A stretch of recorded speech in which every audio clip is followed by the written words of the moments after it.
Anggotanya sendiri ketakutan, tukang jagal OPM membelot, Goliat Tabuni kehilangan penjagal andal.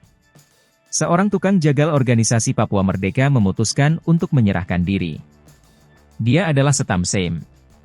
Padahal, selama masih menjadi bagian dari organisasi yang juga bernama KKB tersebut, Setam dikenal beringas dan tak takut apapun.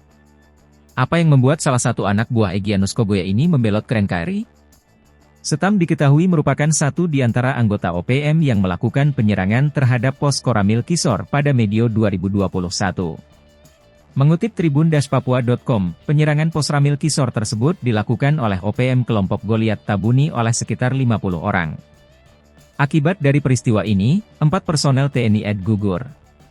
Awalnya, diterima informasi dari masyarakat bahwa ada 2 orang anggota OPM yang berada di Kampung Roma dan Kampung Tolak. Satu di antaranya dalam kondisi sakit atas nama Setam Sem.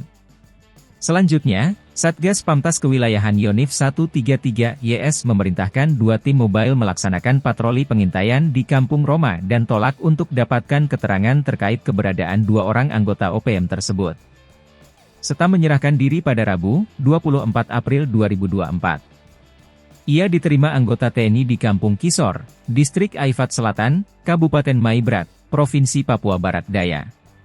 Penyerahan diri Setam Sem sebagai DPO kasus penyerangan pos Ramil Kisor tahun 2021 berdasarkan LP nomor LP 1579/2021 Resorsel tanggal 2 September 2021.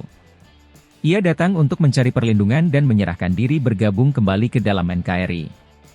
Namun, seorang lainnya yang juga anggota OPM atas nama Simon Fatemte melarikan diri kembali ke hutan. Kapen Kogabilhan 3 Kolonel CCI Gusti Nyoman Suryastawa dalam keterangannya membenarkan atas penyerahan diri anggota OPM tersebut. Saat ini, Setam masih berada di pos Kisor untuk diminta keterangan. Selanjutnya diserahkan ke pihak kepolisian untuk proses lebih lanjut. Sudah diberikan bantuan kesehatan akibat sakit yang diderita Setam Sem oleh dokter Satgas Pamtas Kewilayahan Yonif 133 YS, pungkasnya.